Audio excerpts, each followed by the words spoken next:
welcome everyone to the next series. I hope you really like the Excel part and you really got the grasp of most of the fundamentals that I was trying to emphasize on. You know me, I am Dhruv and I will be your instructor for the series as well. There are a couple of things which we need to emphasize as always. So if you see, there are like 5 courses which will be available to you. First one would be Microsoft Excel. Second one would be Power Query, and then we have Power Pivot. Then we'll go with Power BI, and then we'll go with Python. And I'll be taking all these 5 lectures for you, all these 5 courses for you. And I have divided all of these into 30 lecture series. So you can do day by day also, like day one you're doing first, second day you're also doing second lecture. But if you have all the lectures available, I would like you to actually go by your pace. If you are able to complete 3 or 4 lectures in a day, you should do it. But the important part here is that you need to learn everything. Right, so I was getting this query a lot in my last series also, that is my Excel series, that sometimes we believe it's not a 30-day thing, we can complete in a week. So good for you. All I want you to do is just remember everything, learn everything, grasp the concept that I'm teaching you.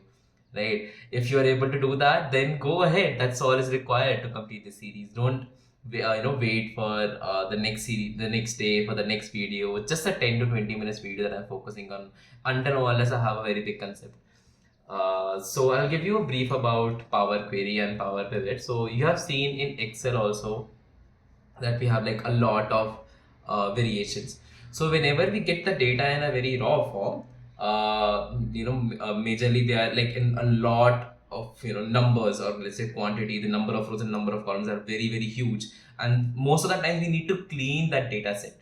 So in Excel we learn the basic concepts which are really required, but once you go into an industry, to distinguish yourself you need to learn these skills. So when you get such a big data sets and you're actually trying to connect all of these data sets together, you're trying to merge these data sets together, you're trying to manipulate the data accordingly so that you can get the best insights possible, you're trying to clean the data set.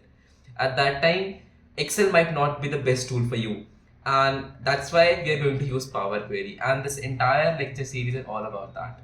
So in this lecture series we'll be covering most of the important topics that you can think of, right? And we'll make sure that you are able to get the grasp of the fundamentals first, and then we are going to the most toughest part and later. As you can see in Excel also, and we had a 30 series, a 30 lecture series, but we were focusing on the fundamentals in the initial one, and then we actually switched to the case studies. The same might be possible for Power Query. I will see how I'm able to deliver all the information that I have with me. I believe 20 would be enough, and the last 10 can be used for case studies. We're really working with different data sets and understanding what exactly is the issue which is happening and how we can go around with the same.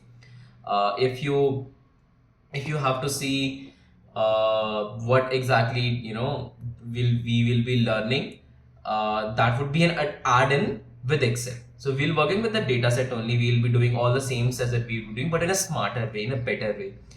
Again, as I was doing it with, as I was emphasizing this in Excel also, do it with me, right? Don't wait for me to actually complete everything and then you're going to open an Excel file and then you're going to work with it. No, don't do it. So I want you to complete everything as I'm working. I want you to pause the video and then go ahead and actually complete the entire series with me. I hope you like the lecture, and as again, if you have any doubts, you can contact me. Thank you.